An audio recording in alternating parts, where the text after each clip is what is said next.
నమస్తే and welcome to encounter news analysis. నేను గౌతమ్ కాటా. జగన్మోహన్ రెడ్డి గారు బొత్స సత్యనారాయణకి సీరియస్ వార్నింగ్ ఇచ్చినట్టుగా కనపడుతోంది ఇప్పుడున్న పరిస్థితుల్లో. ఎందుకు ఈ మాట అంటున్నాను అనేది మీకు ఈ న్యూస్లో, మీ ఎదురుగా కనపడుతున్న ఈ న్యూస్లో ఆధారంగా ఒకసారి అనాలిసిస్ చేసుకుంటే దీని వెనక ఏం జరుగుండేది. యాక్చువల్గా మన న్యూస్ అనాలిసిస్ ఛానల్లో మనం ఎన్కౌంటర్లో చేసే పనే అది. వచ్చిన న్యూస్ ఏంటి, దాని బ్యాక్గ్రౌండ్ స్టోరీస్ ఏముండే అవకాశం ఉంది అనేది ఒకసారి అనలైజ్ చేసుకోవటమే కదా. మరి జోగి రమేష్ని పరామర్శించడానికి ఆయన వెళ్ళి జోగి మాటల్లో తప్పేమిటి అని బొత్స సత్యనారాయణ ఈరోజు వచ్చి మాట్లాడుతున్నాడు అని అంటే దాని వెనక ఏం జరిగి ఉండొచ్చు అంటే, నిజంగా ఇప్పుడు కల్తీ నెయ్యి అంశాన్ని పక్కదోవ పట్టించడం కోసం ఆడుతున్న విపరీతమైన డ్రామాల్లో అంబటి రాంబాబు కావచ్చు, జోగి రమేష్ కావచ్చు, నోరు పట్టకుండా చంద్రబాబు నాయుడిని ఎన్ని మాటలు అన్నారో అందరికి కనపడుతూనే ఉంది. అసలు చిప్పు దొబ్బిందా, లోకేష్ని కుక్కను కొట్టినట్టు కొట్టిస్తాను అని జోగి రమేష్ మాటల్లో తప్పేమిటి అని ఈరోజున బొత్స మాట్లాడుతున్నాడంటే, నిన్న మొన్నటి దాకా వైఎస్ఆర్ కాంగ్రెస్ పార్టీలోనే అంతర్గతమైన చర్చ ఒకటి నడుస్తోంది. ఇంకా చంద్రబాబు నాయుడు అరెస్టు రోజున ఏం జరిగిందో అంతకు మించిన దారుణమైన పరిస్థితుల్లోకి వైఎస్ఆర్ కాంగ్రెస్ పార్టీ పడిపోబోతోంది అని సీనియర్లు అందరూ కూడా వాళ్ళల్లో వాళ్ళు భయాందోళనకు గురవుతుంటే ఎవరు బయటకు వచ్చి మాట్లాడలేదు. కానీ నిన్ననే సీరియస్గా వార్నింగ్ ఇచ్చినట్టుగా జగన్మోహన్ రెడ్డి అర్థమవుతోంది.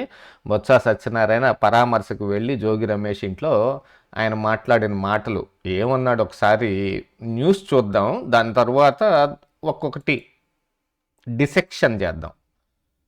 జోగి మాటల్లో తప్పేమిటి, చంద్రబాబుకు కూడా చిప్పు దొబ్బిందేమో, వైసీపీ ఎమ్మెల్సీ బొత్స సత్యనారాయణ, మాజీ మంత్రి జోగికి పరామర్శ.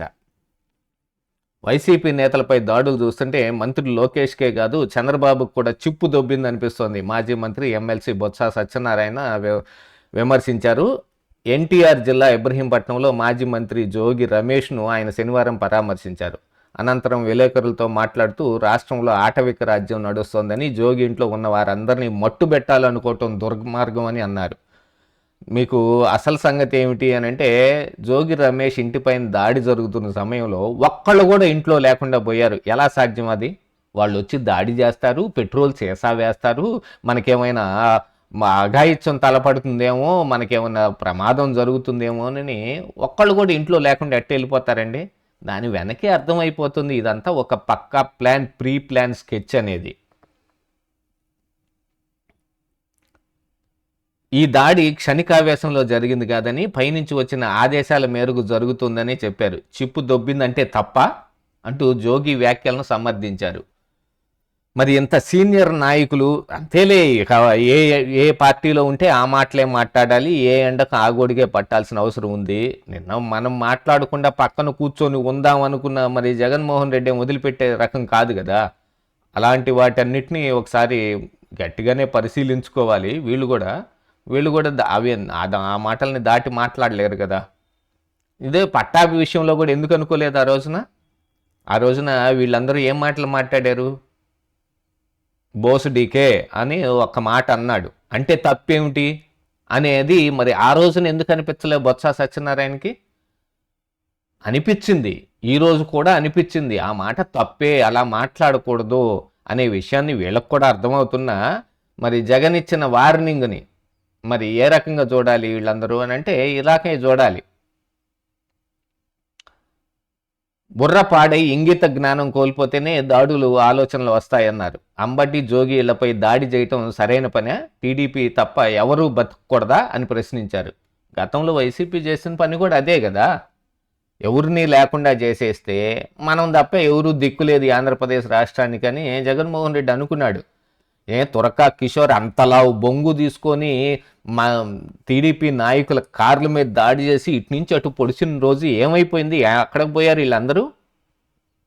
ఈ మాట ఎవరు బతకూడదా అని ప్రశ్నించలేదే. నంగి మాటల్లో, నత్తి మాటల్లోనూ ప్రశ్నించాల్సింది. దాడులను అడ్డుకోవాల్సిన పోలీసులు దాడి చేసిన వారిపై కలిసి నడుచుకుంటూ రావడం ఏమిటి? తెలుగు రాష్ట్రాల్లో ఇలాంటి సంస్కృతి ఇప్పటి వరకు లేదన్నారు. ఎందుకు లేదు? తురకా కిషోర్ని తీసుకెళ్ళి ఎంత పెద్ద పోస్ట్లో కూర్చోబెట్టారు. సిగ్గుందా అసలు ఈ మాట మాట్లాడటానికి? కొంచెం వీళ్ళకి మైండ్ దొప్పటం కాదు, గజనీలు అయిపోయారు వీళ్ళందరూ. ఏం గతంలో మీరు చేసింది మర్చిపోయారా? తురకా కిషోర్కి సెల్యూట్ కొట్టారు పోలీసులు. కనీసం ఇక్కడ జోగి రమేష్ ఇంటిపైన దాడి చేసిన వాళ్ళ మీద కేసులు పెట్టడం, ఒక 11 మందిని అరెస్ట్ చేయటం కూడా జరిగింది. మీరు అది కూడా చేయలేదు కదా. అసలు మాట్లాడే అర్హతనే కోల్పోయారు కదా.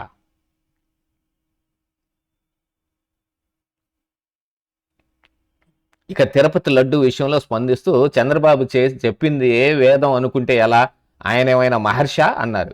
దేవుడితో రాజకీయాల వద్దని, తప్పు చేస్తే తప్పు మాట్లాడితే దేవుడు తప్పకుండా శిక్షిస్తాడని అన్నారు. లడ్డూ వ్యవహారంలో 1 మ్యాన్ కమిటీ ఎందుకని, కమిటీలో 3 పార్టీల నుంచి 3 కూటమి కమిటీ వేసుకుని ఏదో ఒక నివేదికని ఇచ్చుకోండి అంటూ వ్యంగ్యంగా సూచించారు.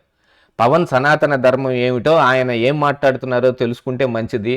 ఆయన మాటల్ని ప్రజలు అందరూ చూస్తున్నారు. కూటమి ప్రభుత్వం అన్ని రంగాల్లో విఫలం చెందిందంటూ విమర్శించారు.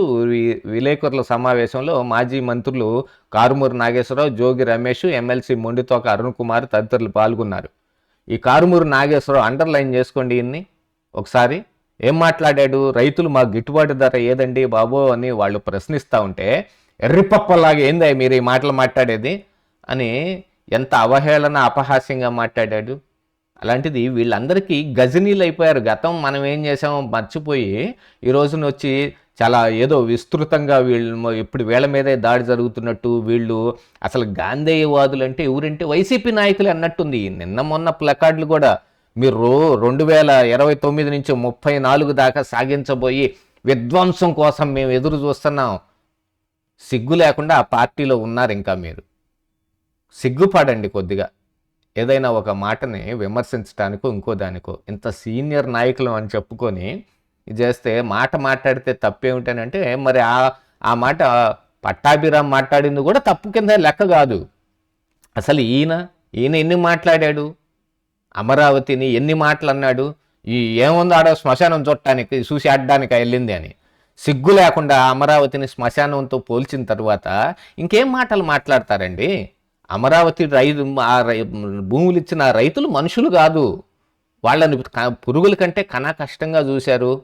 అమరావతిలో జరుగుతున్న అభివృద్ధిని మొత్తాన్ని శ్మశానం కింద పోల్చేసి ఆడేముంది చూడటానికి, సమాధులు ఉన్నాయని ఒకళ్ళు, శ్మశానం అని ఒకళ్ళు. ఈ మాటలు మాట్లాడినప్పుడు మీకు చిప్పు దొబ్బలాదా? చిప్పు సరి చేసుకోండి. మాటలు ఏం మాట్లాడుతున్నామో కూడా సరిగా చూసుకోవాల్సిన అవసరం ఉంది. కాకపోతే ఇదంతా మైండ్లో నుంచి వస్తుంది అని అనుకోవటానికి కొంచెం లేదులే. ఇదంతా జగన్మోహన్ రెడ్డి ఆడిస్తున్న ఒక నాటకం. దానికి వీళ్ళకి సీరియస్ వార్నింగ్లు ఇస్తే వీళ్ళు కూడా ఈ పని చేస్తూ ఉన్నారు.